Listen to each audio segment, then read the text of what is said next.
atau bagaimana? Sudah dipersilahkan belum saya? Tafadhol Ustazah, sudah bisa dimulai.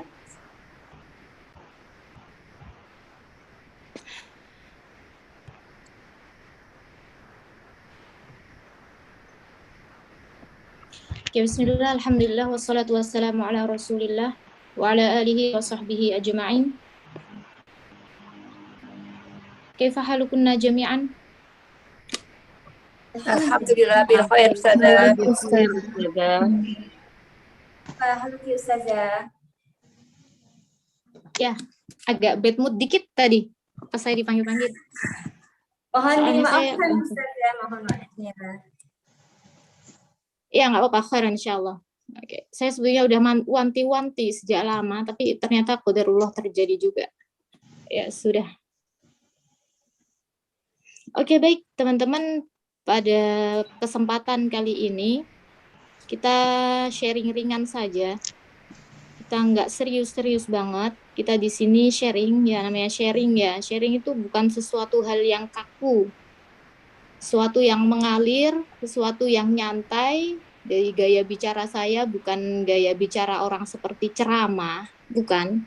Karena saya bukan ustadzah juga, saya di sini menemani kita belajar bersama. Saya sebagai teman belajar dari siapa ini? Saya sapanya siapa? Ibu-ibu, ibu-ibu atau kakak-kakak? Ibu-ibu ya kayaknya ya ini mayoritas. Ibu-ibu bukan? Ibu-ibu Ustazah. Oke, baik. Jadi ibu-ibu semuanya. Ya, memang saya bisa pakai nada kayak ceramah-ceramah resmi gitu, tapi saya enggak ingin di kesempatan saat ini seperti itu. Karena kesannya itu tegang ya kalau saya itu ceramah pakai nada-nada tegas gitu, kayak tegang, serius banget gitu. Nah, ini kita santai saja, sharing saja. Nanti semuanya boleh membuka mikrofon ketika ingin buka mikrofon dalam artian raise hand, terus kemudian ketika sudah saya persilahkan, silahkan dibuka, boleh kemudian menyampaikan apapun nanti di sesi pertanyaan ya, atau di tengah-tengah juga nggak apa-apa, karena kita ini santai saja. Oke, ini adalah peserta baru ya, calon peserta di RQ Al-Khairiyah, benar? Atau ada peserta lama juga? Ada calon peserta saja, ada peserta lama dan peserta baru. Oke, ada peserta lama, ada peserta baru. Di sini Antuna tergabung di kelas tahsin. Kelas tahsin.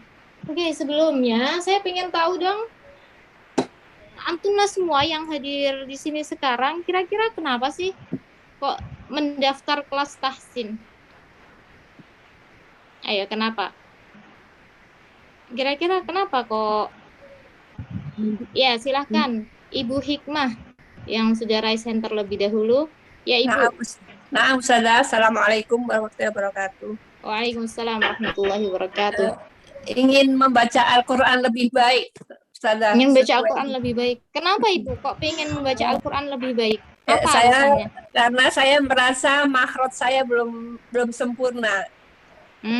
Merasa makhrajnya belum sempurna ya. Emang kenapa kok makhrajnya kalau belum sempurna itu kenapa harus diperbaiki, Bu? Saya suka ya, karena tidak sesuai dengan salafus soleh ya, Ustazah, yang diajarkan ya, Al-Quran. Saya sering kalau mau tahsin sering dikoreksi gitu, Ustazah, makhrajnya kurang tepat. Nah, saya ingin. Iya. Iya, Masya Allah. Masya Allah, barakallahu fiik. Oke, yang lainnya saya pengen lihat perwakilan dari yang lainnya. 2 orang saja cukup. Ini yang sudah buka mikrofon, apakah mau berbicara? Ibu Marlina Nur Hasanah. Oke, admin boleh minta tolong saya dijadikan co-host, karena saya ini nggak bisa share screen, belum jadi co-host. Saya mau share whiteboard. Mau saja sebentar.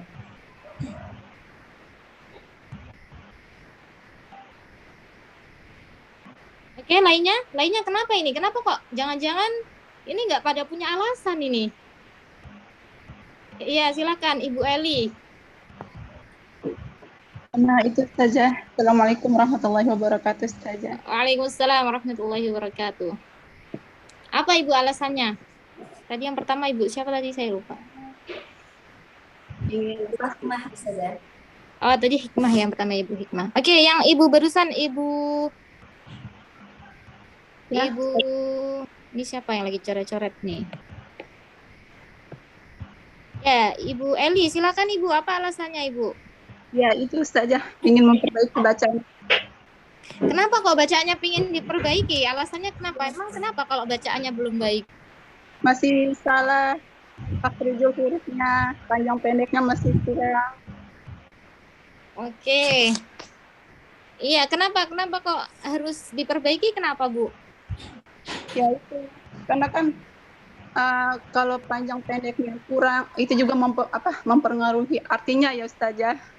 Jadi tersalah gitu. Oke. Oke, Masya Allah. Barakallahu fiik. Ya, jadi intinya hampir mirip-mirip ya antara Ibu Hikmah dan Ibu Eli. Nanti yang lainnya di kesempatan yang lain ya, Insya Allah. Itu kok ada suara kemresek-kemresek dari mana ya ini ya? Oke, baik. Ya, udah. Nah, kira-kira ya, sebelum kita melakukan sesuatu, butuh nggak sih kita itu dari yang namanya mengetahui sebuah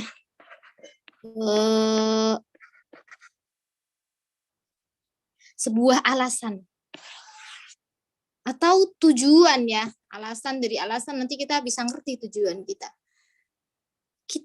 Alasannya apa? Kenapa kok kita ikut tahsin? Kenapa ikut tahsin? Oke, tadi karena kita masih punya beberapa kesalahan, baca Qur'annya belum benar. Nah, dari ini semuanya kenapa? Lalu kenapa memang kalau misalnya kita itu baca Qur'annya itu belum benar? Apa yang harus kita lakukan? Memang kenapa kok kita harus membaca Al-Qur'an dengan benar? Nah, ini enggak semata-mata alasannya hanya ini aja ya. Nah, kita harus tahu alasannya kenapa kita harus membaca Al-Qur'an dengan benar. Why? Nah, itu kurang lebih yang akan kita bahas di kesempatan kali ini. Kenapa kita mempelajari ini semuanya? Kenapa kita membahas ini semuanya? Agar ke depan saat kita mengikuti agenda, saat kita mengikuti kegiatan tahsin di RQ Al-Khairiyah ini, kita jadi ngerti. Oh, ternyata alasanku selama ini karena ini. Ya, karena nanti yang akan kita bahas semuanya di sini. Biasanya orang-orang atau namanya manusia ya, kalau belajar ada yang namanya futur. Ada yang namanya futur. Ya, tahu ya futur ya. Futur itu sebuah masa di mana kita melemah, semangatnya itu melemah. Yang biasanya awal-awal ikut kajian awal-awal, ikut kelas awal-awal, semangatnya luar biasa banget. Tapi di tengah-tengah nanti kadang-kadang agak loyo. Tengah-tengah menurun, kalau nggak kuat ya berujung dengan drop out. Na'udzubillahi min dzalik.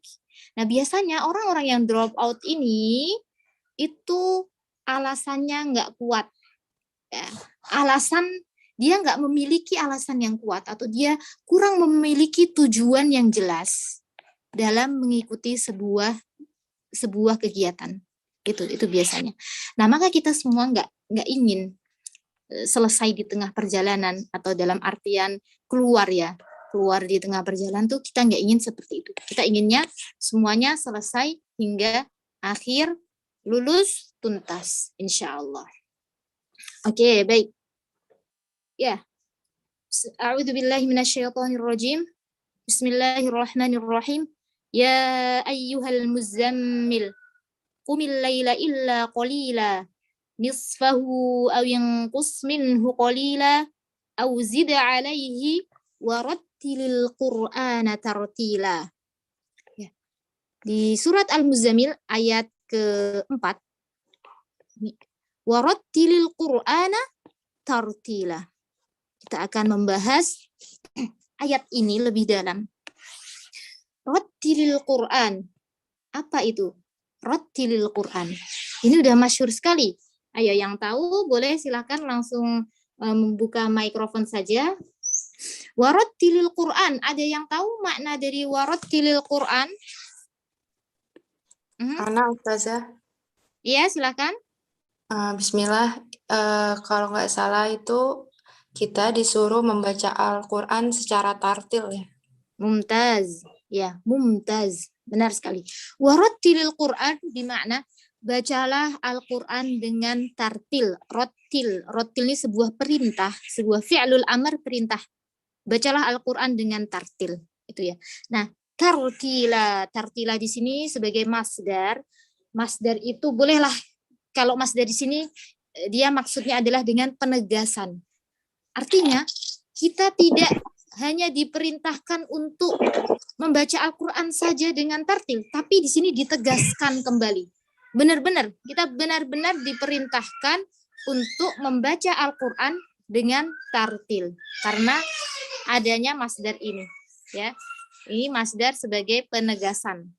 Bahwasanya tidak hanya sekedar perintah saja, akan tetapi ada penegasan di situ, ada penekanan bahwasanya kewajibannya tuh benar-benar wajib. Oke, tartil ya. Jadi perintah pertama di situ kita diperintahkan untuk membaca Al-Quran dengan tartil. Nah, kira-kira apa itu makna tartil? Ya, sebelum kita mengamalkan perintah ini, kita harus paham dulu dong, apa makna dari tartil ini. Kita kalau ingin mengamalkan ayat ini, ya, ingin mengamalkan perintah Allah ini, tapi kita nggak ngerti maknanya tartil itu apa, ya kemungkinan besar ya kurang maksimal kita. Atau mungkin kita asal-asalan dalam mendefinisikan tartil itu. Ya, maka itu kurang maksimal. Kita perlu mengetahui. Oke, yang sejauh ini Antuna tahu mengenai tartil. Apa itu tartil? Ya, ada yang tahu? Ya, silakan Ibu Lia. Ibu Lia Hidayat. Ya, Assalamualaikum warahmatullahi wabarakatuh. Ya, waalaikumsalam. Ya, oke. Ya, ya, yang Anda tahu adalah tartil itu adalah sesuai dengan kaidah-kaidah tajwid yang seperti yang dicontoh, seperti bacaannya Nabi Muhammad dan para sahabat seperti itu. Oke. Yang lainnya ada? Silahkan coba. Tadi kayaknya ada beberapa orang yang raise hand. Oke, Ibu Fatimah, Dapur Kinarali. Nggak usah pakai salam ya Bu, biar cepat, biar waktunya nggak kebuang. Oke, silahkan. Perlahan. Oke, ada lagi yang mau berpendapat, silahkan. Perlahan dengan tajwid dan mahrot yang jelas dan benar. Wih, lengkap sekali. Perlahan. Tadi udah ya, sesuai dengan makhraj itu berarti kan sesuai dengan kaidah tajwid. Oke, ada yang mau menambahkan lagi lainnya? Silakan boleh buka mikrofon yang belum disebutkan di sini. Dengan perenungan memahami bacaannya, perenungan memahami bacaannya juga artinya gitu. Jadi bacanya dengan perenungan ya. Perenungan, iya betul. Ya, tadabur mungkin yang dimaksud. Ya betul Ustaz ya. Oke, dengan tadabur. Oke, lainnya ada? Atau kita cukupkan bebas ya? dari takaluf, Ustazah. Bebas dari takaluf. Oke, kita cukupkan sampai sini dulu. Ya, Masya Allah. Nah, ini adalah jawaban dari beberapa di antara Antuna. Nanti akan kita bahas. Nah, benarkah yang dimaksud tartil adalah sesuai kaidah tajwid, kemudian sesuai bacaan Nabi Muhammad SAW, kemudian tartil itu perlahan, tartil itu perenungan atau tadabbur, tartil itu bebas takaluf. Oke, let's kita bahas. Ya. Oke, sebentar. Saya mau tanya dulu, ini Antuna berarti domisili Jakarta semuanya ya? Atau ada yang luar Jakarta? Ada yang luar Jakarta. Dari Tangerang Selatan. Oh, dari Tangerang Selatan. Tapi ini berarti kelasnya online ya? Kelasnya online semuanya. Antuna datang secara online gitu ya. Tapi aslinya itu RK Al-Khairiyah itu offline atau online? Aslinya? Ya kita offline Ustazah. Oh, aslinya offline. Online ini baru setelah pandemi. Nah, betul Oh Ustazah. ya, oke baik. Ya. Oke baik. At-tartil. Tartil kalau secara bahasa ya, itu maknanya adalah, boleh kita artikan at-tansiq. Ya, tansiq. Tartil bermakna tansiq. At-tansiq itu yaitu husnun nizam. Tansiq itu kayak ya ritme. Husnun nizam bermakna tertib. Nizam itu aturan, terus itu bagus. Ya maksudnya aturan yang bagus, ya maksudnya tertib. Itu kalau dari secara bahasa. Tartil itu artinya tertib. Ya. Oke. Ya. Kemudian kalau secara istilah, antunassiqal alfadha wa antuhassina tanzima alfadh. Itu membaca Al-Qur'an yang mana lafaz-lafaznya itu kita baca dengan tertib. Kemudian kita baca juga dengan memperbaiki lafaz-lafaznya. Ya. Dengan an-nuhassina tanzima alfadh. Kita perbaiki lafaz-lafaz yang di dalam Al-Qur'an tersebut. Kalau ini banyak sekali ya pendapat para imam mengenai makna tartil itu sendiri. Kalau menurut Imam Ali, beliau berpendapat bahwasanya at-tartil adalah tajwidul huruf wa ma'rifatul wuquf. Ya, tajwidul huruf ya udah berarti dia memperbaiki huruf-hurufnya. Ya, perbaiki huruf-huruf yang ada di dalam Al-Qur'an. Ini makhrajnya dari mana, sifatnya apa saja, ahkam tajwidnya apa saja, dan lain sebagainya yang mencakup dari makna tajwid. Tajwid itu memperbagus ya. Semua yang ada kaitannya dengan memperbagus huruf-huruf, itu dia masuk ke tajwid. Kemudian dari Imam Ali juga, yang kedua adalah tajwidul huruf wa ma'rifatul wuquf. Apa itu ma'rifatul wuquf? Ma'rifatul wuquf adalah kita saat membaca Al-Quran dengan tartil, itu hendaknya kita mengetahui waqaf atau tempat berhenti. Otomatis waqaf ini satu paket dengan ibtida ya.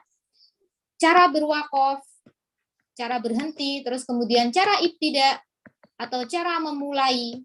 Ketika kita berhenti, ketika kita waqaf saat membaca Al-Quran, pasti kita akan memulainya lagi ya. Nah itu ada tata caranya. Itu satu paket dengan bacaan tartil. Tajwidul huruf wa ma'rifatul wuquf. Ya, layaknya juga kalau misalnya kita mau pergi, kemudian mengendarai mobil ya. Jalanan ramai sekali. Apakah kita langsung tiba-tiba nyebrang atau kita ngeliat-liat dulu ini kira-kira aman nggak ini? Ketika aku mulai atau mulai mengendarainya itu dari arah sini dengan keadaan mobil yang masih banyak, itu kira-kira aku bisa nggak, pas nggak, aman nggak ketika aku nyebrang terus kemudian mulai jalan mobilnya. Nah, kayak gitu kan? Ya nggak? Atau kalau pas jalan rame, tiba-tiba kita langsung nyelonong aja nyebrang. Ada yang kayak gitu? Nggak ada ya? Nggak ada. Pasti semua di antara kita akan mencari titik teramannya. Gimana biar kita menyeberangnya itu aman. Nah, begitu juga saat kita mau parkir, saat kita mau berhenti dari mobil, kita mau udah selesai perjalanannya, atau kita mau mampir ke sebuah toko. Nah, itu kita parkirnya juga nggak di sebarang tempat. Kan? Apa kita mau parkir di tengah-tengah jalan? Nggak mungkin. Nanti akan ditabrak oleh kendaraan lainnya. Atau kita mau parkir di tempat-tempat yang dilarang untuk parkir. Enggak juga kan? Nah, itulah gambarannya kurang lebih ya. Gambaran singkatnya kenapa kita harus mengetahui ma'rifatul wuquf juga. Bahkan Al-Qur'an aula bidzalik. Al-Qur'an lebih utama untuk kita mengetahuinya ya, ketimbang selainnya ya, karena Al-Qur'an itu kalamullah. Ya. Maksudnya di sini at-tartil, ma'rifatul wuquf, yaitu kita wakaf atau berhenti itu di tempat-tempat yang bisa memberikan makna yang baik. Begitu juga saat kita memulai membaca Al-Quran, itu juga di tempat-tempat yang bisa memberikan makna yang baik. Suatu saat, Dr. Aiman Rusyidi Suwaid, beliau menjadi makmum di sebuah masjid. Kemudian sang imam setelah baca ghairil maghdubi alaihim waladdallin,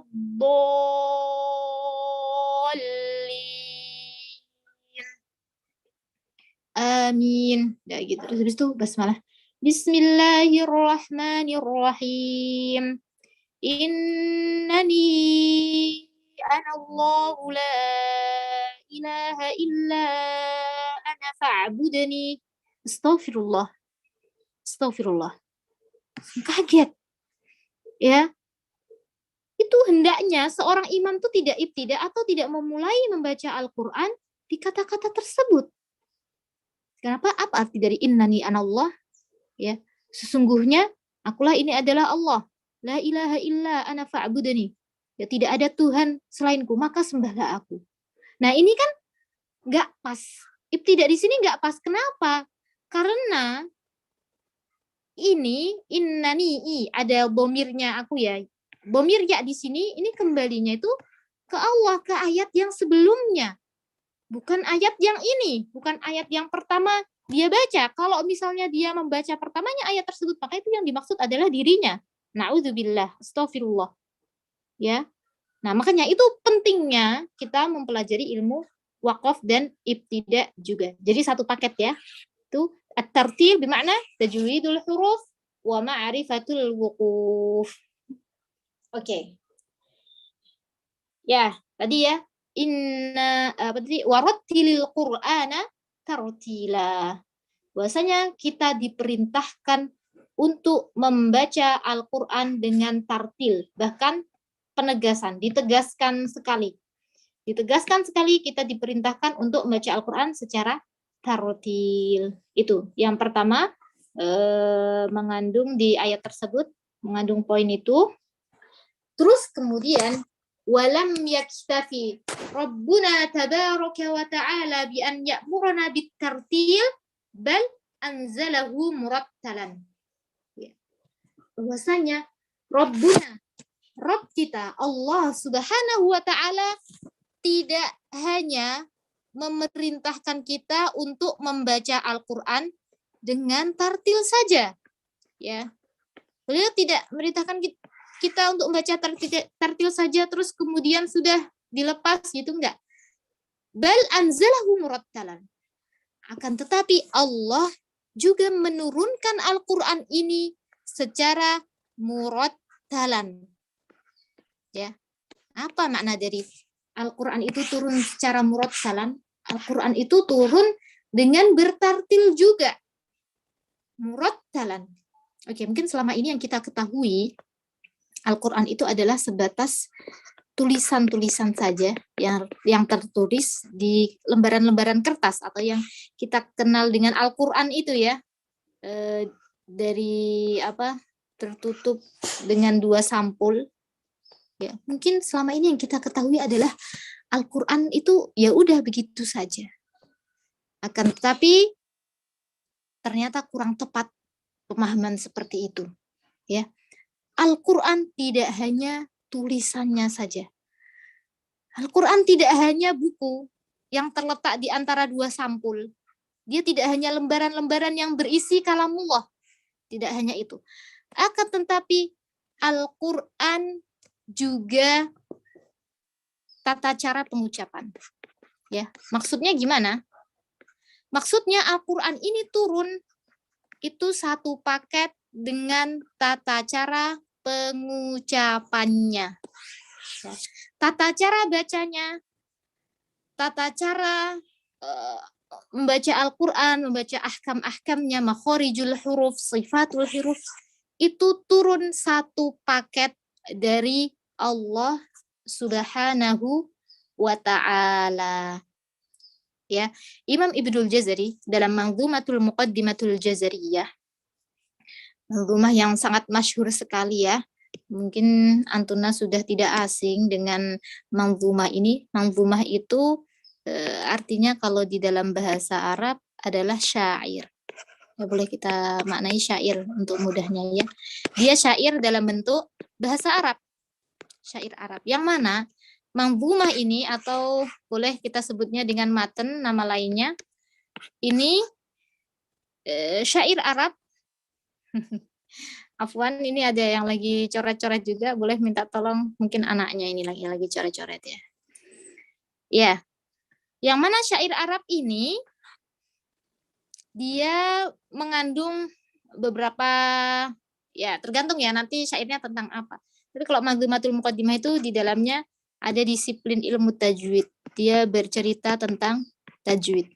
Tajwid secara lengkap itu disebutkan di dalam syair tersebut. Ini pengarangnya adalah Imam Ibnul Jazari. Sehingga yang masyhur di kalangan kita adalah Matan Jazari. Ini masyhur banget ya, mungkin nggak asing ya mendengar Matan Jazari ini. Ya, padahal Matan Jazari itu kan bolehlah kita bilang matan karangannya Imam Ibnul Jazari. Padahal Imam Ibnul Jazari itu mengarang kitab banyak sekali. Mengarang syair banyak sekali, enggak hanya Manzumatul Muqaddimah.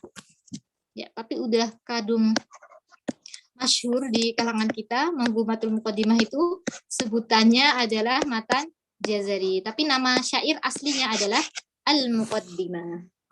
Nah, di dalam Manzumatul Muqaddimah beliau menyairkan wal akhdhu bit tajwidi hatmul lazimu man lam yusahhihil qur'ana athimu li'annahu bihil ilahu anzala wa hakada minhu ilaina wasala. Itu wal akhdhu bit tajwidi hatmul lazim. Di sini ada kata-kata hatmul lazim. Hatmul lazim, hatm itu tuh sebuah kayak kewajiban ya. Lazim itu juga kewajiban, tapi lazim lebih lazim lagi. Lebih harus gitu, kewajiban yang lebih wajib gitu. Ya, ibu-ibu tahu ada istilahnya mat lazim? Tahu ya? Mat lazim atau ini masih asing? Mat lazim itu berapa harokat, Bu, panjangnya? 6. 6 harokat. Ada selain 6 harokat panjangnya? 4 Atau sampai hanya 6 harokat? 4 sampai 5. 5 Hah?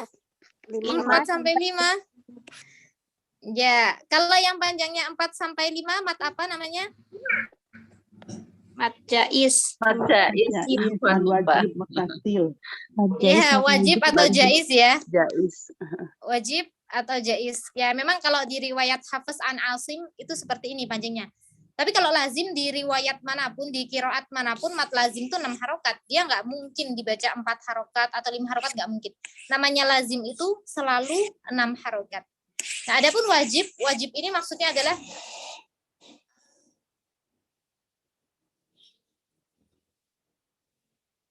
ya, mohon maaf ya ada kendaraan lewat.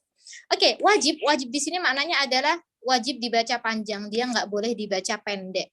Artinya dia kalau nggak 4 dibaca 5 harokat, dan ini berlaku pada semua qiraat juga. Nah, adapun jaiz ini artinya apa kalau dari secara bahasa? Jaiz bermakna Boleh. boleh ya. Nah, maksudnya boleh apa? Boleh dibaca pendek juga. Tapi di Hafiz an Asim Thoriq Syatibiyah itu tidak ada ya. Kalau kita di Thoriq Syatibiyah Hafiz itu hanya 4 atau 5 saja.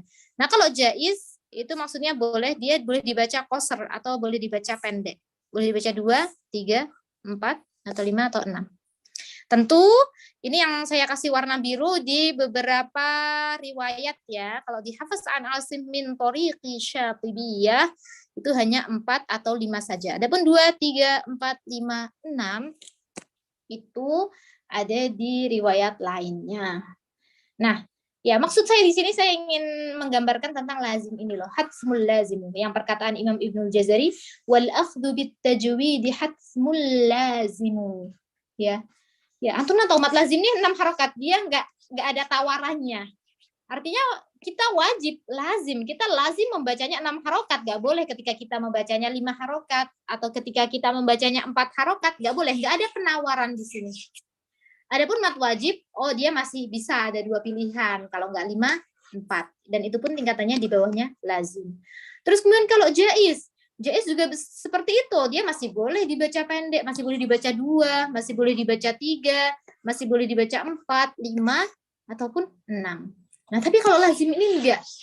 Kita nggak bisa tawar-tawar. Pokoknya harus 6 harokat. Nah, begitu juga yang disebutkan oleh Imam Ibnul Jazari. Wal akhdhu bit tajwidi hatsmul lazimu.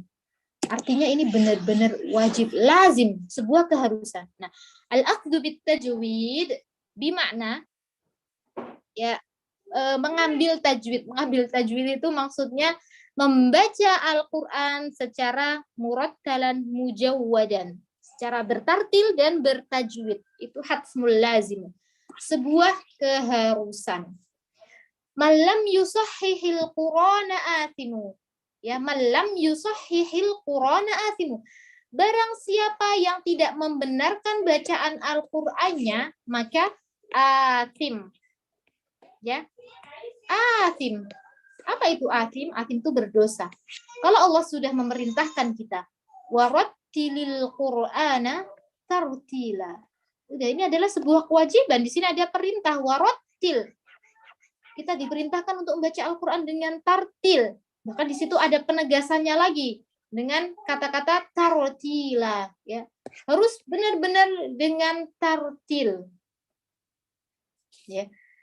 Nah, ketika ada perintah seperti ini, ketika Allah memerintahkan kita untuk membaca Al-Qur'an secara tartil, dan kita telah mengetahui makna tartil itu apa, tapi kok ternyata kita sengaja tidak mentartilkan bacaan, ya sengaja tidak mentartilkan bacaan, berarti otomatis kita akan apa? Ketika kita tidak mengamalkan perintah Allah, kita tidak mengamalkan kewajiban Allah, maka kita akan dosa. Iya, itu yang disebutkan oleh Imam Ibnul Jazari, malam yusahhihil Qur'ana atimu. Ya.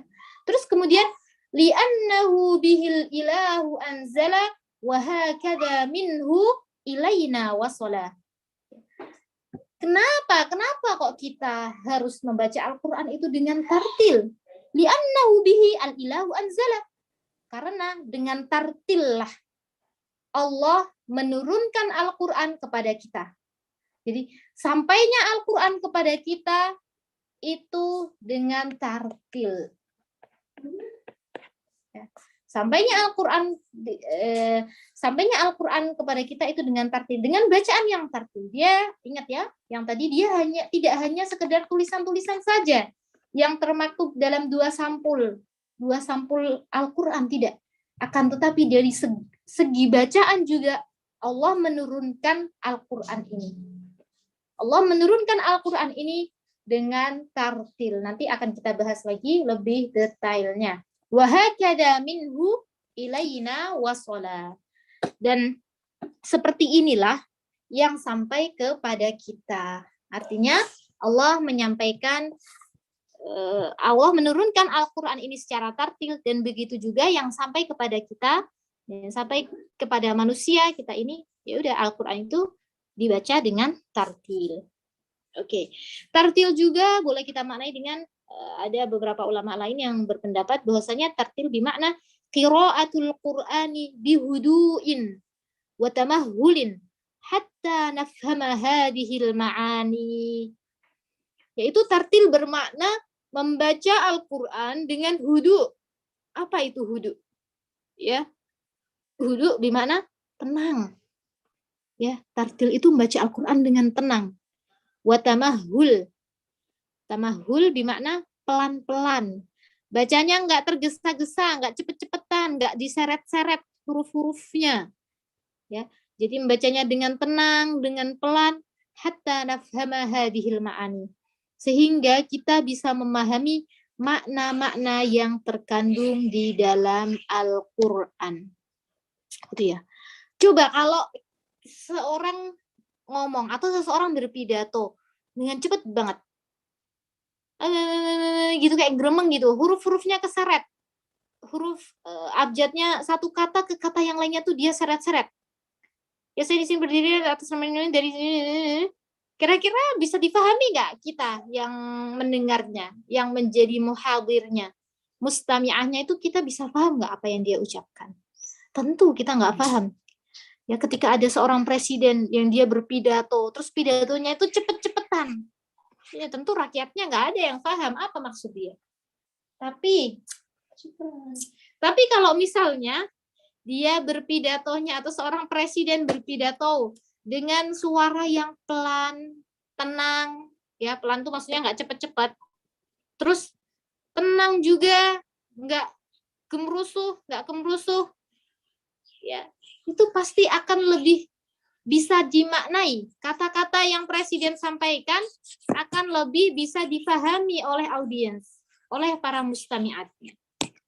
Nah, seperti itu juga saat kita membaca Al-Quran dengan tenang, dengan pelan, maka makna yang terkandung di dalam Al-Quran tersebut insya Allah lebih bisa kita fahami.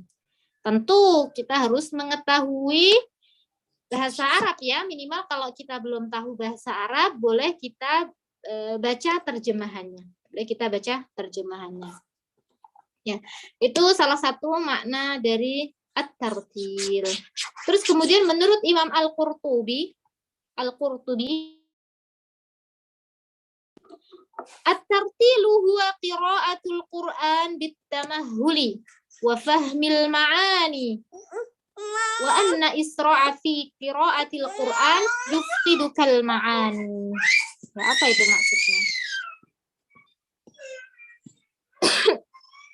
Bahwasanya tartil adalah membaca Al-Quran dengan tamahul, sama ya, mirip sama yang qaul sebelumnya, dengan pelan, terus kemudian wafahmul ma'ani dengan memahami makna-maknanya. Tentu di sini maksudnya adalah tadabbur, seperti tadi yang sudah disampaikan oleh Ibu siapa tadi, Ibu Lia ya tadi ya, atau Ibu Fatimah, saya lupa, Ibu Lia kayaknya, atau Eli, nggak tahu, saya tadi Afwan ya, Afwan kalau saya salah sebut nama.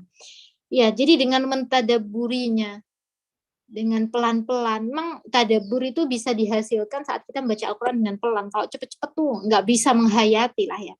Kalau ada muhasabah atau ada podcast atau ya isinya kayak ada suara-suara kayak gitu yang dia untuk muhasabah itu kan pasti pelan-pelan kan suaranya. Pelan-pelan gitu loh, nggak cepet-cepet. Kalau cepet-cepet ya nggak bisa difahami. Oke, baik. Ya. Wa anna isra'a fi qiraatil Qur'an yufqidukal ma'ani. Bahwasanya ketika kita membaca Al-Qur'an bi isra, dengan cepat-cepat atau dengan tergesa-gesa, itu yufqidukal ma'ani. Bisa menghilangkan makna-makna. Artinya kita nggak bisa tadabbur. Kita nggak bisa memahami makna-maknanya. Kalau kita membaca Al-Qur'annya dengan cepat-cepat, dengan tergesa-gesa. Ya. Oke, itu beberapa tafsiran dari at-tartil. Jadi kesimpulannya adalah, apa kesimpulannya? Yang pertama, kita urut dulu dari al-amr ya, perintah dari Allah, bahwasanya wajib baca Quran dengan tartil. Tadi dalilnya udah ya, warattilil Qur'an tartila, dan kita udah bahas makna-maknanya, beberapa perkataan ulama dan lain sebagainya. Terus tadi ada juga dari Manzumatul Muqaddimah Imam Ibnul Jazari itu ya. Yang mana tartil itu dengan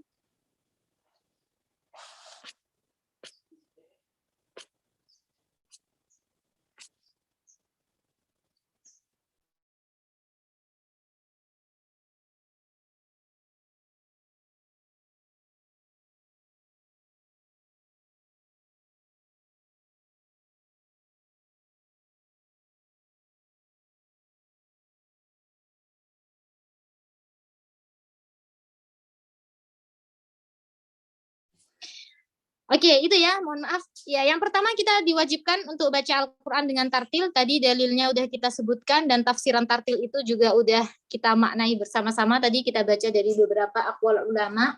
Terus kemudian tadi kesimpulannya tartil itu bisa didapatkan dengan apa Ibu-Ibu? Tartil itu bisa didapatkan dengan memperbagus atau memperbaiki bacaan Al-Quran, bacaan huruf-hurufnya tentu tadi ya dengan pelan-pelan, terus kemudian dengan tenang gitu. Terus ada juga tartil dengan mengetahui waqaf dan ibtida, mengetahui tempat berhenti maupun tempat mulai saat membaca Al-Quran. Nah, apa tadi tujuannya? Tujuan dari bacaan tartil itu? Ada yang bisa menyimpulkan? Tujuannya apa? Agar kita bisa tadabbur. Kita bisa mentadabburi Al-Quran. Kita bisa memahami makna-makna yang terkandung. Sehingga, ya insya Allah ketika kita bisa memahami makna-maknanya, semoga rasa takut kita kepada Allah semakin tinggi, semakin besar rasa takut kita kepada Allah. Insya Allah. Oke, ini nasihat bersama ya. Oke, itu kurang lebih kesimpulan dari tadi warattilil Qur'ana tartila. Oke, berikutnya kita perlu tahu dong setelah kita tahu, oh makna tartil itu seperti itu, tujuannya untuk ini. Dan tadi itu beberapa hal yang tadi udah disampaikan, sekarang kita perlu ngerti sampainya Al-Qur'an kepada kita. Oke. Bagaimana Al-Quran itu bisa sampai kepada kita?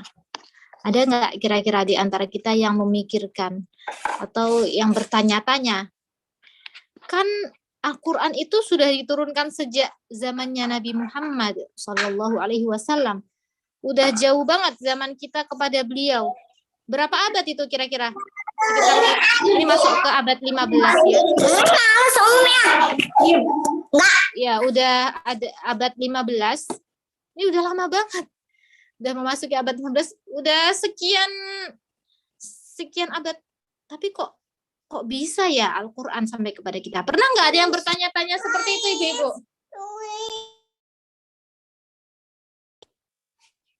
Ada yang pernah berta'amul sampai sebegitu detailnya? Lalu kemudian bertanya, kok padahal udah zaman kita sekarang ke zamannya Nabi itu selisihnya udah jauh banget, tapi kok Al-Qur'annya itu masih bisa ada? Pernah nggak, Bu? Ada yang tanya-tanya kayak gitu? Atau bahkan mungkin ada nggak yang sampai meragukan, aku ragu-ragu, jangan-jangan ini udah nggak otentik ini, jangan-jangan ini udah nggak asli. Ada nggak yang sempat sampai berpikir detail seperti itu? Ya, silakan Ibu yang udah buka mikrofon. Ada Bu Sylvia, Bu Ria. Ya, silakan. Enggak tim. Ustazah kayaknya mikirnya karena Al-Quran kan dijaga oleh Allah, jadi pasti asli gitu, nggak akan berubah. Mikirnya gitu sih. Oh gitu ya, mikirnya gitu ya. Oke, kalau Bu Sylvia? Iya, sama seperti itu. Oke, sama ya. Sempat juga ketemu teman yang punya pemikiran, kenapa sih kita harus percaya Al-Quran gitu? Bahkan dia meragukan Rasulullah SAW juga. Cuman kan kita juga punya dalil bahwa Allah akan menjaga Al-Quran sendiri. Allah sendiri yang akan menjaga Al-Quran. Oke ya. Inna nahnu nazzalna dzikra wa inna lahu lahafizun.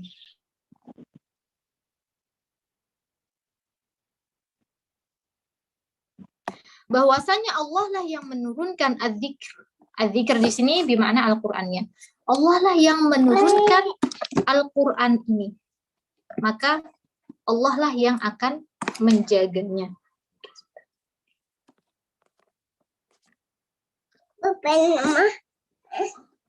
Sebentar ya, saya ini bentar diminta.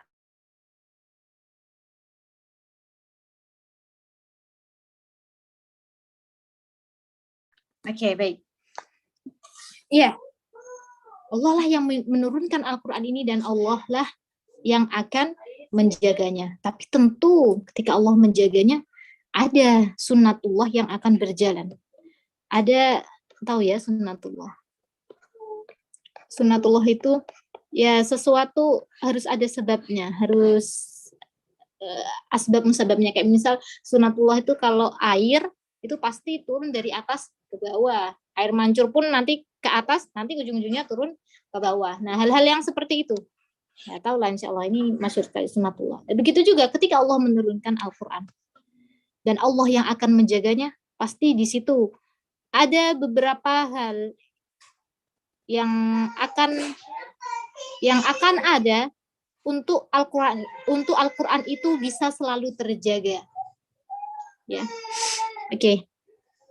Kita semuanya tahu bahwasanya Al-Qur'an itu turun dari Allah Subhanahu wa taala. Kemudian Allah menurunkan wahyunya kepada siapa? Malaikat Jibril. Jibril alaihi salam. Baru kemudian dari Jibril menyampaikan wahyu tersebut kepada Nabi Muhammad sallallahu alaihi wasallam. Ya. Dari Nabi Muhammad sallallahu alaihi wasallam, beliau menyampaikannya kepada para sahabat. Para sahabat menyampaikannya kepada para tabi'in. Para tabi'in menyampaikannya kepada tabi'ut tabi'in. Dan begitu terus jalurnya ke generasi berikutnya, menyampaikan ke generasi berikutnya, hingga sampai kepada kita sekarang. Nah, itu mungkin yang mungkin kalau ibu-ibu pernah tahu yang namanya sanad Al-Qur'an. Kurang lebih seperti itu ya. Sanad Al-Qur'an. Sanad ini sebenarnya maknanya adalah rentetan nama-nama, atau ini dia rentetan nama-nama rijal, nama-nama orang yang mana mereka itu sedang membawa sebuah konten. Nah, kalau sanad Al-Qur'an berarti konten yang dibawa adalah Al-Qur'an. Kalau sanad hadis berarti konten yang akan disampaikan dari generasi ke generasi berikutnya adalah hadis.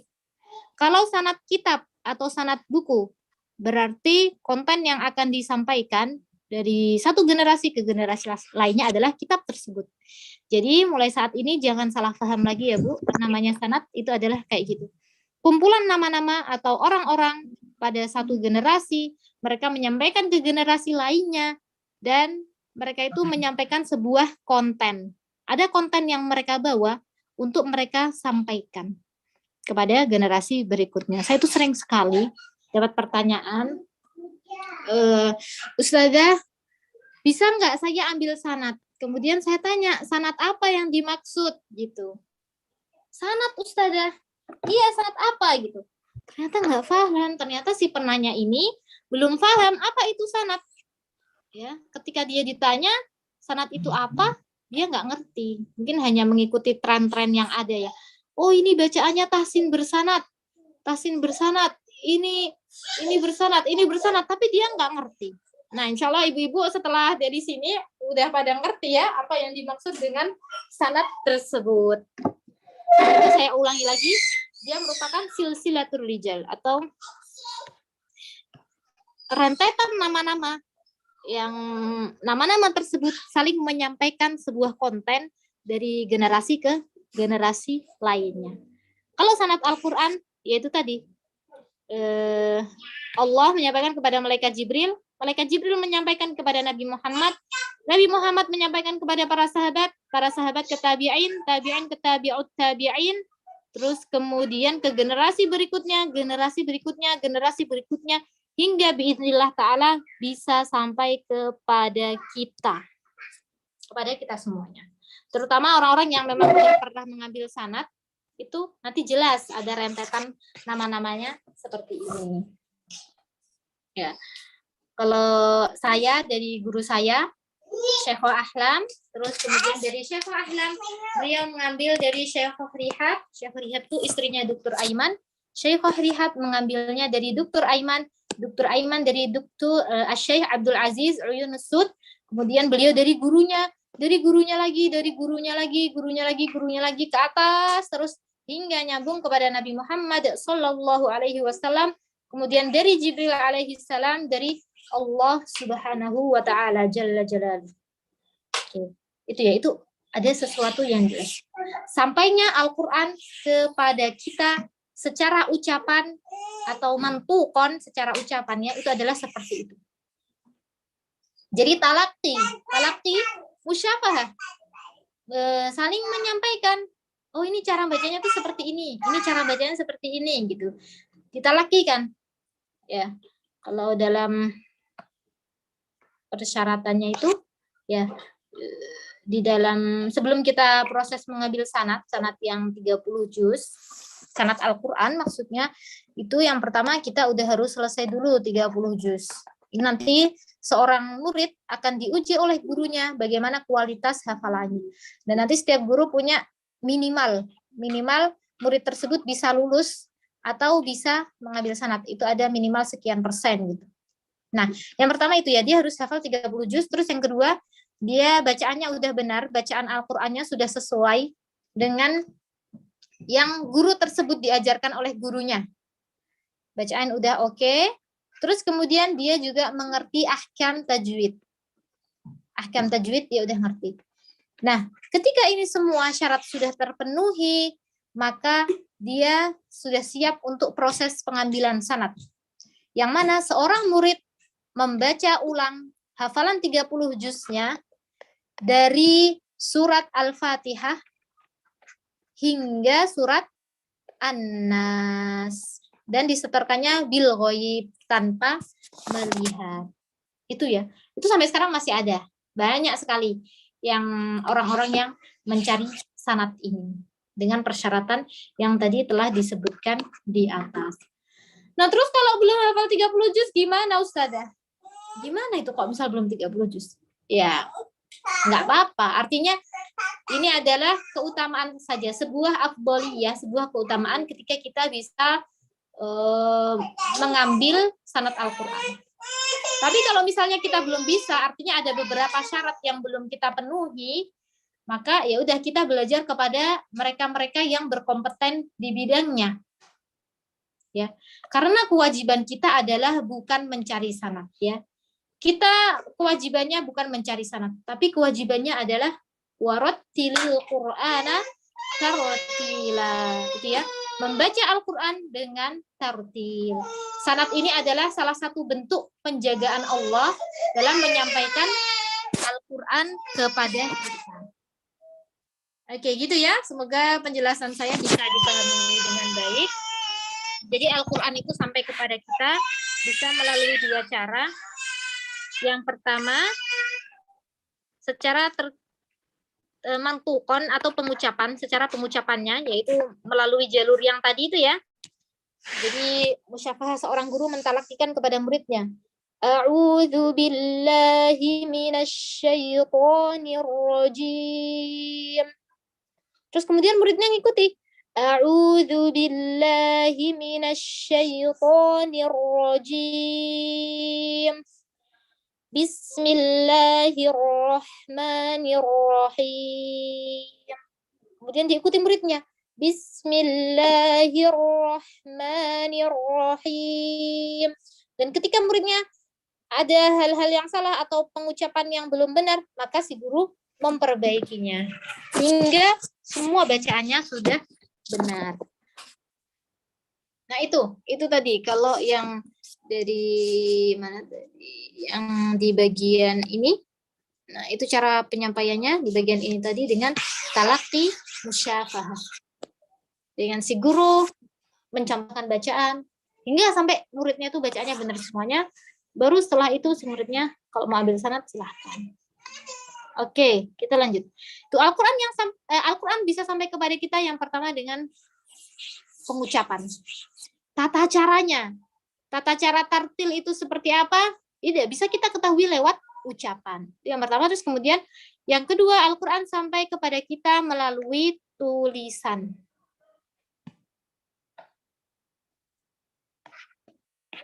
Tulisan itu ya yang sekarang tertulis di antara dua sampul itu ya.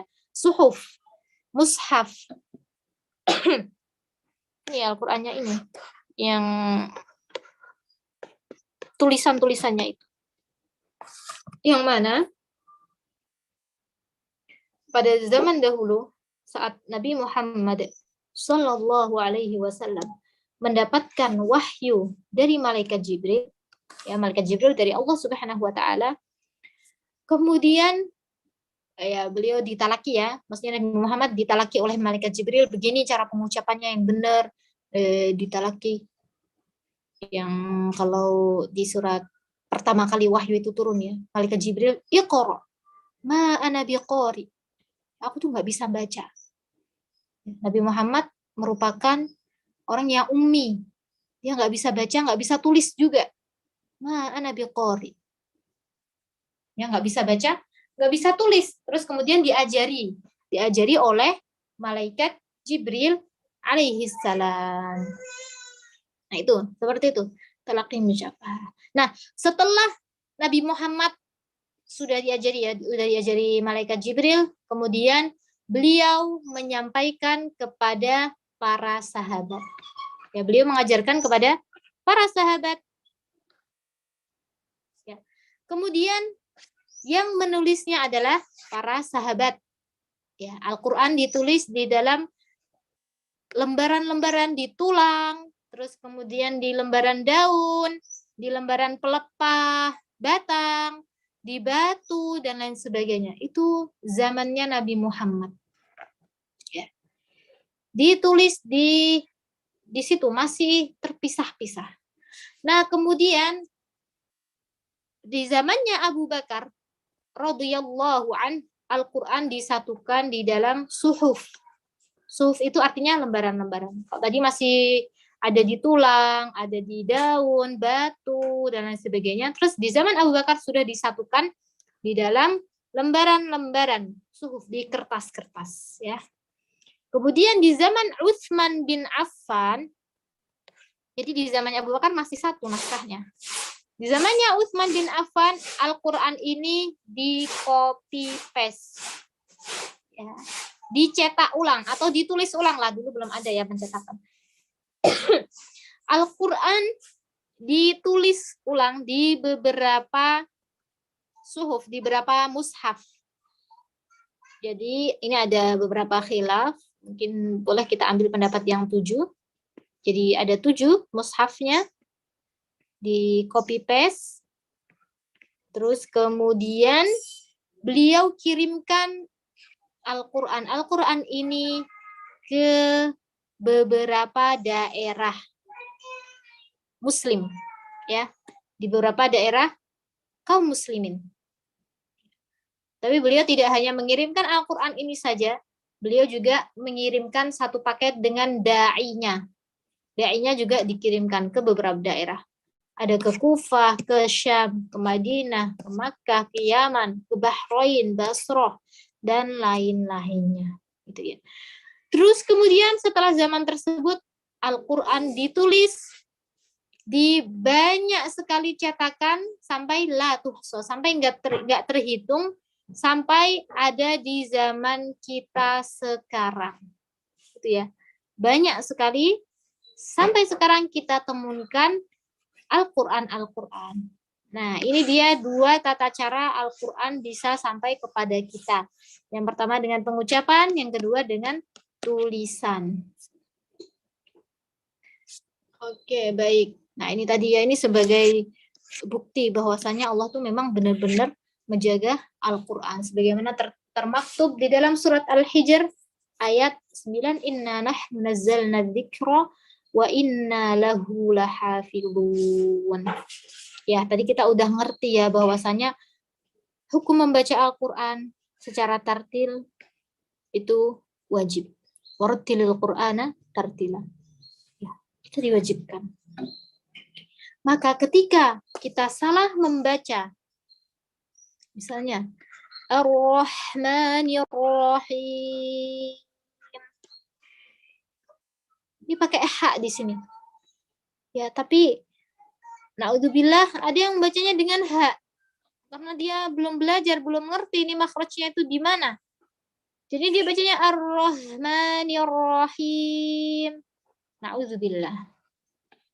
Ketika kita salah membaca, itu bisa menyebabkan salah makna juga. Atau mungkin tidak memiliki makna. Ini kalau kita salah baca bisa menyebabkan salah makna, terutama kalau salah makhraj ini ya. Terusnya makhrajnya di sini, malah jadi di sini. Jadi berubah-ubah huruf lainnya. Nah, ini bisa salah makna. Ketika sesuatu itu udah berubah maknanya udah salah, udah berbeda. maka ya udah hilang esensinya, hilang esensi dari Al-Qur'an. Awalnya Ar-Rahman, pakainya ha. Roh Ar-Rahmanir-Rahim. Pakainya ha. Oh, tapi ternyata bacanya dengan ha. Nah, udah. Ini udah maknanya udah bukan Ar-Rahman lagi. Sudah berbeda lagi sehingga hilang esensinya. Berarti udah nggak jadi Al-Qur'an dong karena itu sudah berubah. Nah, na'udzubillahi min dzalik. Semoga Allah menjaga kita dari itu semuanya. Makanya biar bisa kita membaca Al-Qur'an dengan benar, yaitu dengan belajar. Insya Allah antunna yang ada di sini semuanya sudah ada di jalan yang benar. Ya. Mempelajari Al-Quran, mempelajari tata cara membaca Al-Quran, itu sudah di jalan yang benar. Maka diistiqomahkan. Kalau yang tiba-tiba futur atau nggak betah atau apalah, ada kendala-kendala lainnya, boleh nanti diingat-ingat lagi. Bagaimana hukum membaca Al-Quran dengan tartil, kemudian tujuannya untuk apa, dan apa efeknya kalau misalnya kita nggak baca Quran dengan tartil, dan lain sebagainya, itu nanti bisa diingat-ingat lagi. Itu ya, Masya Allah. Sehingga dari sini bisa kita simpulkan apa yang akan kita lakukan setelah ini. Kita akan selalu bersemangat untuk mempelajari bacaan Al-Quran yang benar, semangat untuk tadrib, semangat untuk mengikuti kelas-kelas tahsin, ya. Jangan kasih kendor. Ikuti terus belajar itu sepanjang zaman. Sepanjang zaman, bahkan kami sendiri, meskipun kami ini bismillah udah dapat sanad, tapi sampai sekarang kami juga masih belajar. Namanya belajar itu sepanjang zaman. Begitu juga dengan mengajar, belajar dan mengajar sepanjang zaman. Khairukum man ta'allamal Qur'ana wa 'allamah. Ya. Sebaik-baik di antara kalian adalah orang yang mempelajari Al-Qur'an dan mengajarkannya. Antuna di sini udah mempelajari Al-Qur'an. Ya. Dan mungkin banyak di antara antuna yang sudah menjadi pengajar Al-Quran juga. Meskipun mungkin itu hanya ke anaknya. Tapi itu antuna sudah masuk dalam predikat ini. Masuk dalam predikat orang yang mengajarkan Al-Quran. Khairukum man ta'allamal Qur'ana wa 'allamah. Sebaik-baik di antara kalian adalah orang yang mempelajari Al-Quran dan mengajarkannya. Tentu mempelajari Al-Quran ini nih dalam apapun bisa ya, dalam perbaikan bacaan Al-Qurannya juga bisa, dalam memahami makna-maknanya itu juga bisa, semua yang berkaitan dengan Al-Quran. Insya Allah. Pasti di antara antuna pinginlah menjadi orang sebaik-baik manusia di hadapan Allah. Pasti ya, semua dari kita ingin mendapatkan predikat tersebut. Sehingga jangan lepas dari dua kaidah ini. Belajar dan mempelajari Al-Quran sepanjang masa. Belajar dan mempelajari Al-Quran sepanjang masa. Loh, aku belum bisa baca Al-Qurannya, belum bisa benar. Gimana aku bisa mengajarkan? Gak apa-apa. Kalau dalam kaidah pengajaran, itu orang yang kita ajari level bacaannya di bawah kita. Ya. Jadi jangan nunggu bacaan kita benar terus kita baru mengajarkan. Enggak, itu pemahaman yang kurang tepat. Karena kita nggak ngerti kapan kita bisa baca dengan baik. Kita nggak akan ngerti. Makanya apa yang ada sekarang, apa yang telah antuna dapatkan sekarang, ilmu antuna sesedikit apapun, itu harus disampaikan. Disampaikan ke yang lainnya, meski ke anak-anak kita. Meski ke anak-anak kita. Dan itu yang diajarkan oleh guru kami. Bahwasanya untuk mengajarkan Al-Quran, kita nggak perlu nunggu semuanya oke. Ya. Apa yang penting kita udah ada ilmu, terus kemudian orang yang kita ajarkan, ini penting juga, orang yang kita ajarkan levelnya di bawah kita. Misalnya Antuna panjang pendeknya udah benar, makhraj-makhrajnya tinggal dikit lagi. Nah, berarti Antuna boleh mengajarkan mengajari orang yang panjang pendeknya belum benar. Antuna bisa fokus ke kesalahan-kesalahan tersebut, ke kesalahan-kesalahan mereka yang Antuna sudah bisa. Kayak gitu ya, itu inti dalam pengajaran ini. Wa'allam. Oke, sampai sini kita cukupkan. Nanti Antuna bisa belajar kepada orang yang berkompeten di bidangnya, belajar sepanjang masa dan mengajar sepanjang zaman. Biiznillah kita raih predikat sebaik-baik manusia di hadapan Allah Subhanahu wa ta'ala. Ahsanallahu ilaikunna jami'an, jazakunallahu khairan, wa barakallahu fikun, astaghfi minkun, wassalamualaikum warahmatullahi wabarakatuh.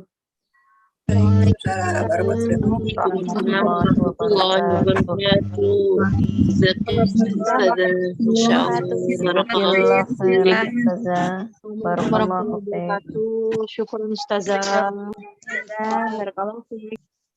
Baik. Jazakillahu khairan Ustazah. Insyaallah. Jazakillahu khair wa barakallahu fiik kepada Ustazati yang telah menyampaikan tausiah yang sangat luar biasa kepada kita semuanya. Semoga dengan tausiah yang beliau sampaikan tadi dapat memotivasi kita semuanya untuk senantiasa belajar, terutama dalam belajar memperbaiki bacaan Al-Quran kita sesuai dengan tartil, dengan istiqomah tentunya. Amin ya robbal alamin. Baik, selanjutnya kita masuk ke sesi tanya jawab. Untuk umahat yang ingin bertanya, kami persilahkan untuk mengirimkan chat ke room chat ya, atau yang ingin bertanya secara langsung, kami persilahkan untuk raise hand terlebih dahulu, silakan.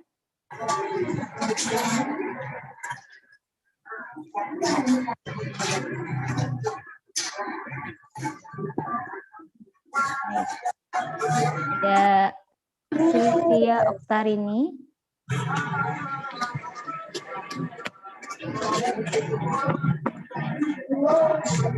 Untuk yang lain suaranya bisa di-mute terlebih dahulu.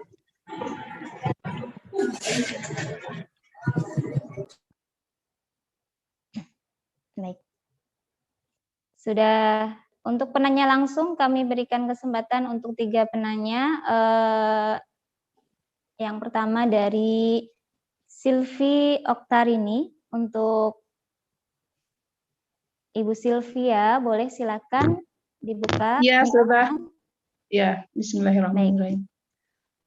Saya mau bertanya masalah mentadaburi. Tadi penjelasannya ketika kita dianjurkan untuk membaca Al-Quran itu dengan tartil, dengan pelan, sehingga itu juga proses mentadaburi. Yang jadi pertanyaan saya itu, karena selama ini yang saya tahu itu mentadaburi itu kan memahami.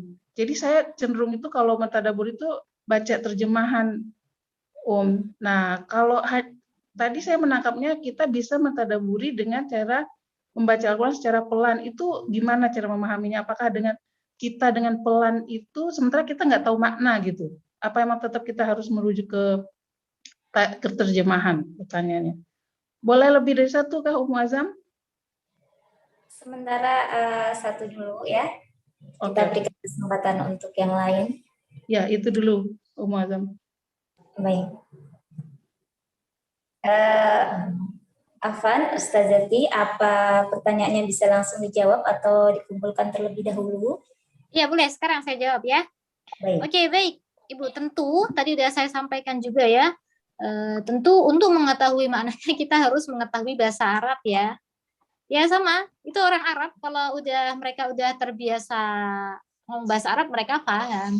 Mereka paham ketika mereka membaca Alhamdulillahirabbil alamin Ar-Rahmanir-Rahim.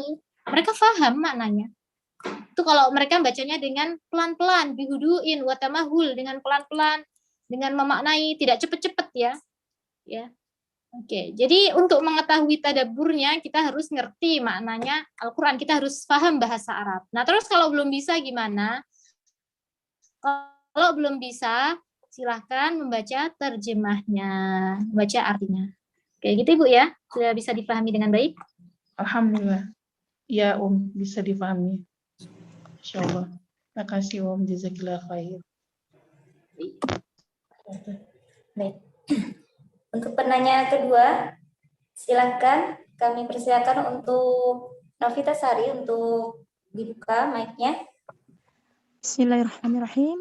Ustazah Afwan, mungkin ini pertanyaan mewakili dari banyak ibu-ibu gitu ya. Bagaimana Ustazah tipsnya untuk yang baru mulai hafal Quran di usia yang sudah banyak gitu ya?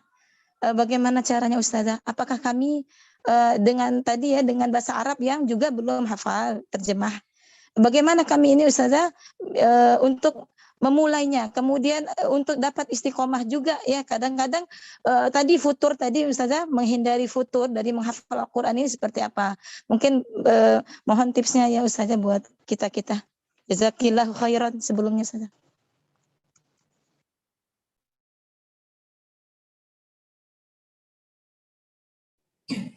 Baik, silakan Ustazati untuk menjawab pertanyaan dari Mbak Novita Sari tadi. Oke, baik. Untuk menghafal Al-Quran ya. Kalau menghafal Al-Quran, itu nanti untuk, terutama tadi untuk menghindari futur, itu bisa cari komunitas. Kalau di Al-Khairiyah ada nggak di RQ Al-Khairiyah tuh? Kalau ada, ikut aja, ikut kelas menghafalnya. Karena gini, ketika kita dalam berkomunitas, berjamaah, itu lebih bisa terjaga semangatnya. Kenapa? Misalnya nih, kita lagi loyo-loyo, lagi futur.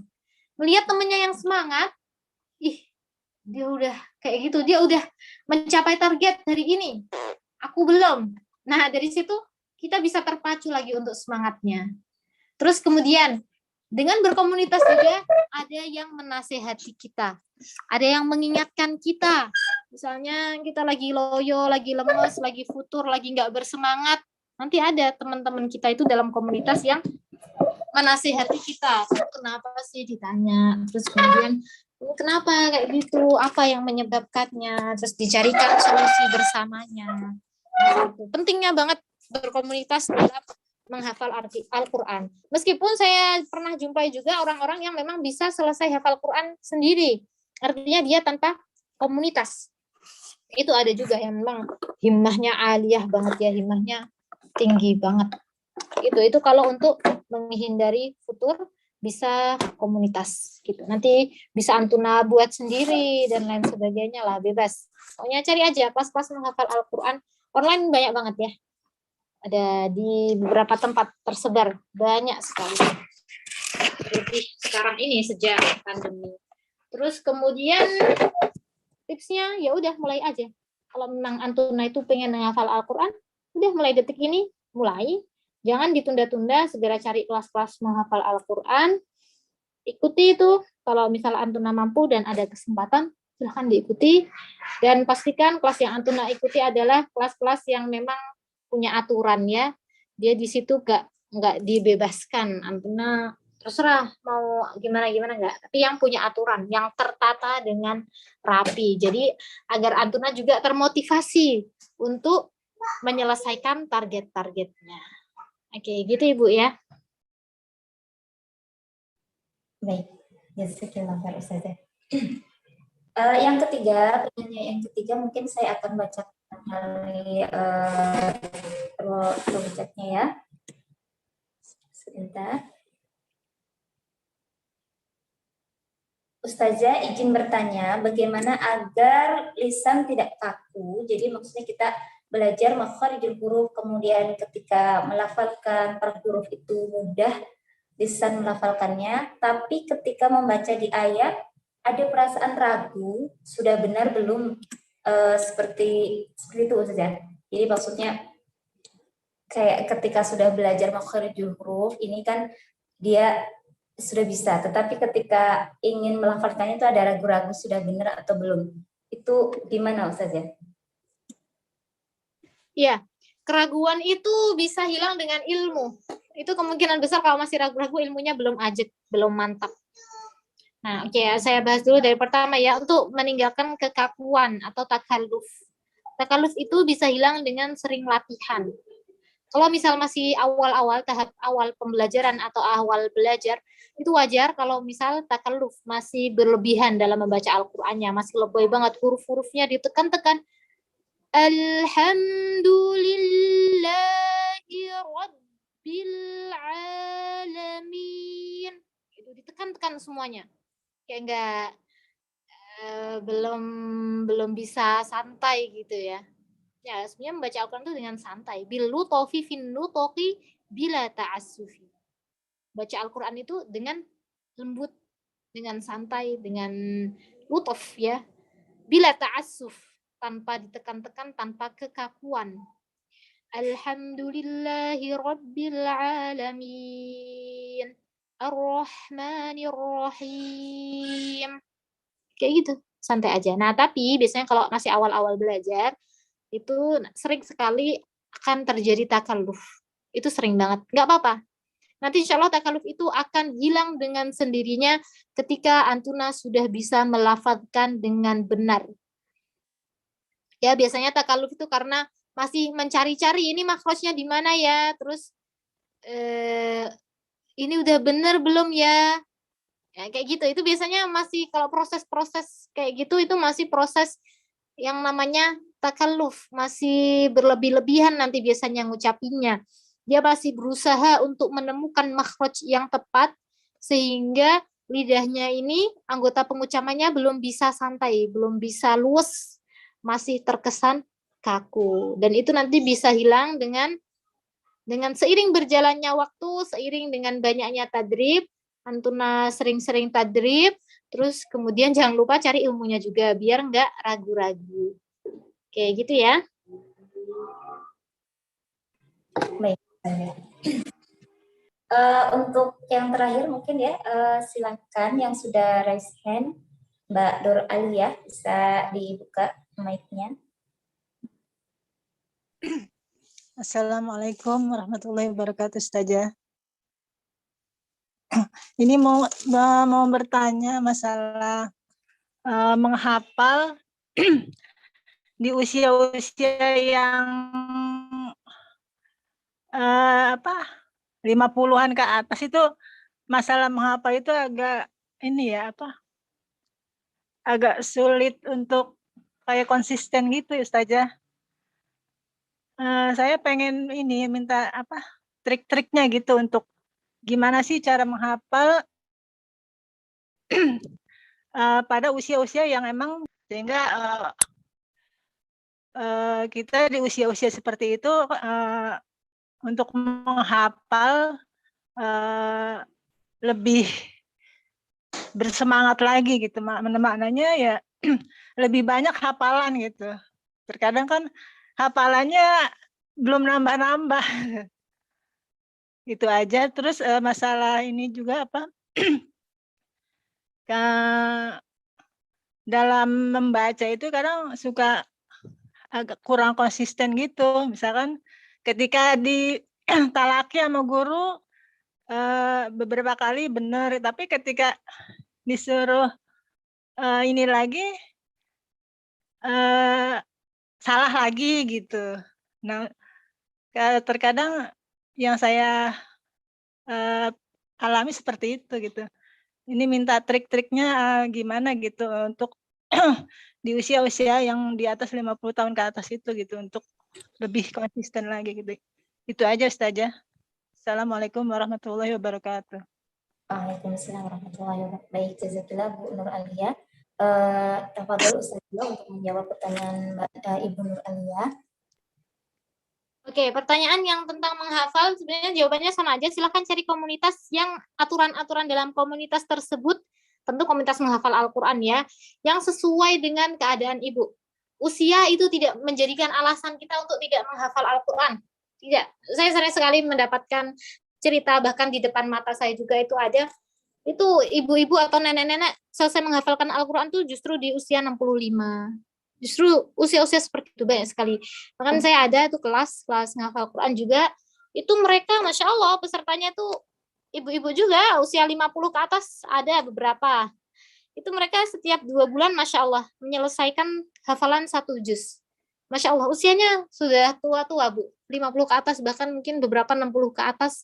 Tapi Masya Allah, beliau-beliau dengan semangatnya, kemudian bitaufiqillah juga ya, tentu dengan taufiknya Allah, dengan semangat, dan memang mungkin beliau itu merasa cocok dengan komunitas tersebut, sehingga Masya Allah menyelesaikan hafalan terus itu. Setiap 2 bulan itu selesai 1 juz, Masya Allah. Itu ya, cari komunitas atau cari kelas yang aturannya sesuai dengan ibu. Ya, kelas nanti macam-macam, ada kelas yang memang dia hafalannya itu harus targetnya tinggi banget, tapi kalau dirasa ibu kurang mampu, ya jangan masuk ke komunitas tersebut, jangan masuk kelas tersebut, cari kelas-kelas yang sekiranya ibu mampu. Terus kemudian yang kedua, tadi tentang apa tadi? Yang kedua? Sebentar saja. Bagaimana konsisten dalam bacaan Al-Quran saja? Oh ya, konsisten dalam bacaan Al-Quran, ini sebenarnya masih sama aja jawabannya dengan yang lalu. Kita bisa konsisten tuh kalau kita udah ngerti bacaan yang benar dan kita sering-sering latihan. Sering-sering latihan itu kunci. Ya, kunci utama. Walaysa bainahu wa baina tarkihi illa riyadatum ri'im bifakkihi. Perbedaan antara orang yang bacaannya sudah benar dan bacaannya yang belum benar itu karena orang yang bacaannya sudah benar sering-sering melakukan olahraga mulut. Artinya dia sering tadrib, sering memperbaiki bacaan Al-Quran. Kalau belum konsisten, berarti mohon maaf, itu tadribnya belum banyak. Mungkin kiranya kayaknya aku udah banyak, itu perkiraannya saja. Tapi ternyata kalau belum konsisten, ya harus lebih dibanyakkan lagi. Itu ya, semuanya kalau kita pengen bisa baca Al-Quran dengan benar, ya harus jam terbangnya harus kita tinggikan juga, harus kita lebihkan juga. Nggak hanya saat berada di kelas tahsin itu, enggak. Kita tadrib juga di luar waktu. Tadrib sendiri, banyak-banyak baca Al-Quran, latihan sendiri atas apa yang telah kita dapatkan dari ilmu. Oke, gitu Ibu ya. Baik, jazakallahu khair saja. Baik, Ustazah, syukran. Ustazah, ada satu penanya lagi yang kayaknya cukup menarik. Boleh tambah satu lagi, Ustazah? Silakan. Baik. Mengenai menghafal Al-Quran, Ustazah, jadi ketika masih banyak yang perlu diperbaiki bacaannya, tetapi ingin menghafal, itu bagaimana Ustazah? Apakah diperbolehkan menghafal atau harus diperbaiki dulu bacaannya atau beriringan ya Ustazah? Bapak silahkan lanjutkan aja. Belajar tahsinnya lanjut, ngafal Al-Qurannya lanjut. Karena ketika kita belum bisa membaca Al-Quran dengan benar, tapi kita sedang proses belajar, maka sebenarnya kita adalah sedang ada di jalan yang benar. Ya, kita belum bisa ngucapin dengan benar. Ya, tapi ini kita lagi proses ke sana. Proses mempelajari Al-Quran atau mempelajari tahsin dengan bacaan tahsin. Nggak apa-apa, silahkan jalan langsung dua-duanya antara menghafal dan membaca Al-Quran. Dan tahsin, menghafal dan tahsin, tahfidz dan tahsin. Yang nggak boleh itu kalau misalnya Antuna udah tahu nih bacaannya masih banyak salahnya, tapi malah lebih mengutamakan kelas tahfidz dulu ketimbang tahsin. Nah ini jangan ya, yang diutamakan tahsin dulu. Syukur-syukur kalau bisa jalan dua-duanya. Tapi kalau nggak bisa, ya jangan yang tahfidz dulu, yang tahsinnya dulu. Kayak gitu mungkin. Baik, Ustazah. Baik, jazakumullahu khair kepada para peserta yang sudah bertanya dan juga kepada Ustazati yang sudah menjawab beberapa pertanyaan dari para peserta. Kami mohon maaf karena keterbatasan waktu sehingga tidak dapat membacakan semua pertanyaan yang masuk ke kami. Baiklah para hadirin sekalian, alhamdulillah atas izin Allah. Acara demi acara telah kita lalui bersama. Bersyukur kepada Allah Subhanahu wa Ta'ala yang karenanya lah acara ini dapat berjalan dengan lancar.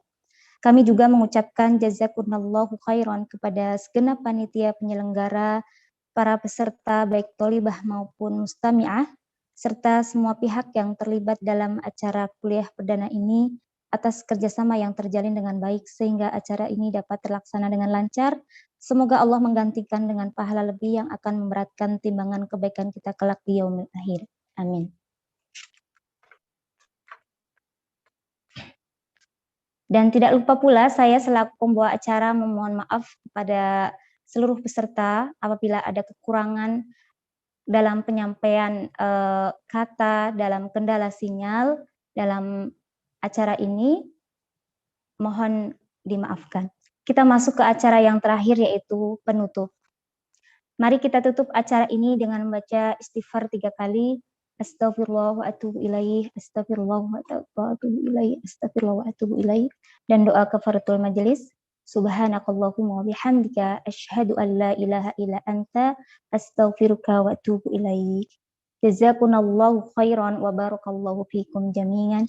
Assalamualaikum warahmatullahi wabarakatuh. Waalaikumsalam warahmatullahi wabarakatuh. Jazakallah khairan kasiran Umi. Jazakillah khair muazzam. Barakallahu fiik.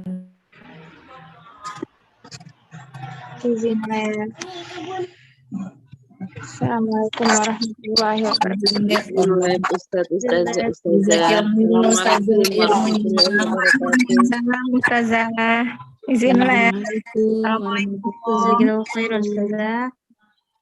Assalamualaikum warahmatullahi wabarakatuh. Khair Ustazah. Assalamualaikum warahmatullahi wabarakatuh.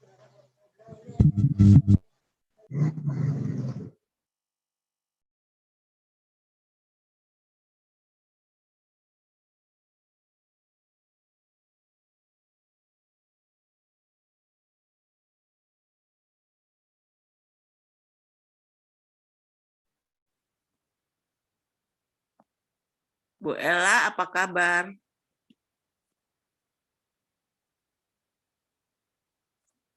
Alhamdulillah Bu Tatin. Sehat. Alhamdulillah. Aktif terus ya. Alhamdulillah. Amin, insya Allah. Bacaannya bagus deh, Bu Ella. Aku kalah, malu. Ya Allah. Udah baru belajar Bu Tatin. Aku udah sepuh tapi belum bisa baca Quran yang baik dan benar, kalah sama Ummu Ella. Luar biasa Bu Tatin semangatnya. Saya jadi terpacu juga lihat Bu Tatin. Amin. Karena belum bisa, karena nggak bisa, jadi kepingin bisa kayak Ummu Ella gitu. Saya justru belajar banyak nih dari Bu Tatin. Jadi kalau udah mulai malas-malas lihat Bu Tatin jadi malu sendiri. Waduh, kapan dong ngajarin ke rumah? Ngajarin ke rumah. Boleh Bu Tatin, kita deketan ya Bu Tatin ya. Iya, apa aku belajar ke rumahnya Mu Ella? Sibuk. Sibuk. Iya, ini anak 2 PJJ Bu Tatin, ada bayi juga. Oh, iya. Sama aku sibuk ya. Iya, insya Allah nanti ada waktunya Bu Tatin. Ya, insya Allah kalau kapan-kapan ada kesempatan ya. Wah. Nanti ajarin ya. Insya Allah Bu Tatin. Terima kasih ya Bu Tatin ya. Ustazah, terima kasih izin live Zoom-nya. Assalamualaikum.